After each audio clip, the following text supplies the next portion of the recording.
Oh, hello YouTube. I promised that before I made my move, which will be now in 4 days, that I would post to you how I became a Christian. Um, Also, I guess in Christian circles it's called testimony. So first I'll give you a little background. I was raised in agnostically atheistic home. If I told my parents I thought I could talk to God, they would have set me up with a very comfortable padded room and a jacket that would afford me the ability to hug myself all the time.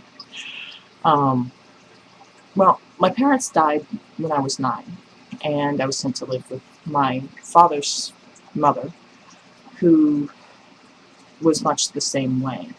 Education was very prevalent in my household. I did not have a brother or a sister, nor myself, that was not on honor roll at the end of every grading period.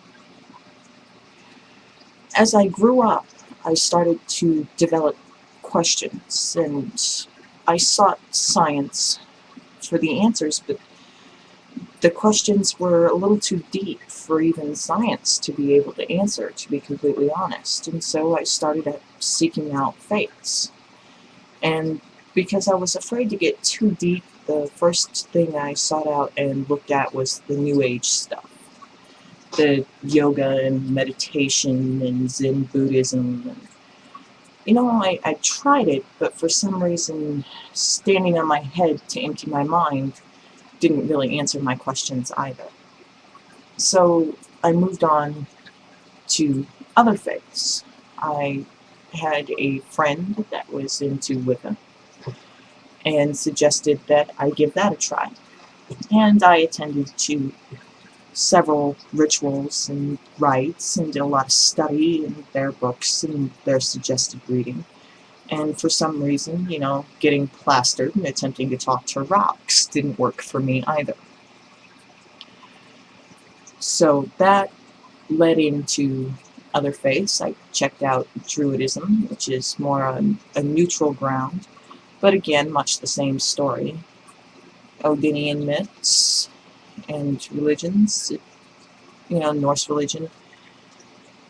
It had some good philosophies, but not anything that really answered any of my questions about me. Why am I the way I am? Is there any way I can be better than what I am?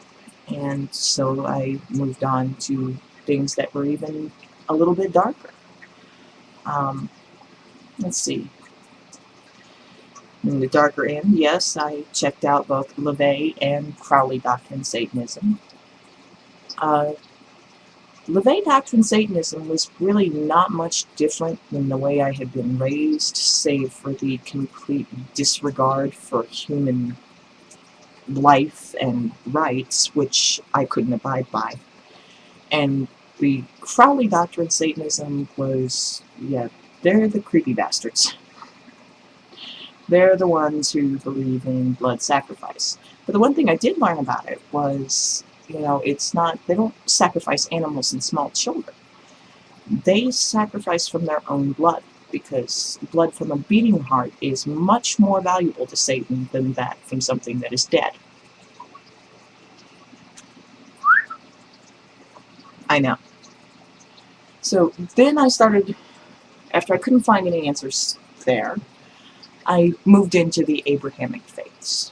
The Abrahamic faith, the first one that I ventured into was Judaism. And for about 9 months, I went to temple, I observed the holidays, and I had a rabbi leading me through. And in the end, I told him I just was not finding the answers that I was seeking and needed to try and find them. The next faith on the list was the faith of Islam. And I couldn't attend mosque because I wasn't a believer and it would have been sacrilege for me to enter a temple. But I did have a friend who got a hold of an English translation of the Quran for me. I'm not sure how accurate it is because it is an English translation and the actual Quran is written in Aramaic, which I cannot speak, read, or write. So again, beautiful poetry, but a lot of kill the infidel speech, and it just didn't contain the answers I was looking for. So I gave up. I did. I gave up. I figured there was nothing out there. And then one day, off of a whim, I bought a Bible. I figured, why not? I've never actually read it. Maybe I'll read it. And over 6 months, I read that. And I'll admit a lot of it was confusing. And all of that. And I'll tell you, a lot of people tell you, well, when I got saved, when I read the Bible, what helped me get saved was, the book of 1 Corinthians or the book of Romans. For me, it was the words of Christ. I spent 4 months just looking at the words in red, everything that that man said. And I came to Christ not in a church in front of thousands, like hundreds, or even a few people. I came to Christ on my knees, on my bedroom floor, alone. And then I studied that Bible on my own for a year before I ever stepped foot in a church. The first church I ever stepped into is actually a church I'm making the move to be affiliated with.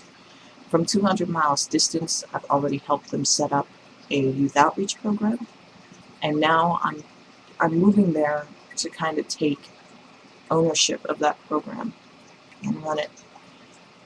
I hope this helps you understand me a little bit more. Most of the videos I post are not really directed towards atheists. It's more so to my Christian brothers and sisters, because let's face it, some people need practical advice. And that's all I'm really out to do is, get my Christian brothers and sisters to wise up. Wise up and realize that it's their behavior that makes our faith so hard to believe. If they put a little more compassion in, if they tried to understand the positions of others, and if they themselves actually read the Bible. Yes, those who are in the church solely because it's all they've ever known do annoy me, because why are you there? Are you there because you genuinely want to follow Christ? Or are you there because you were told ever since you were able to understand human language that that's what you do? And if you haven't made the decision on your own merit after seeking it out and trying to find the truth, is it something that God will really accept? But that's how I became who I am today. And I hope that answers some questions. To my Christians and brothers and sisters, God bless. To my non-theistic audience, be well and take care of yourself. This is Greek Fire for Christ, signing out, and hope to be back with you real soon.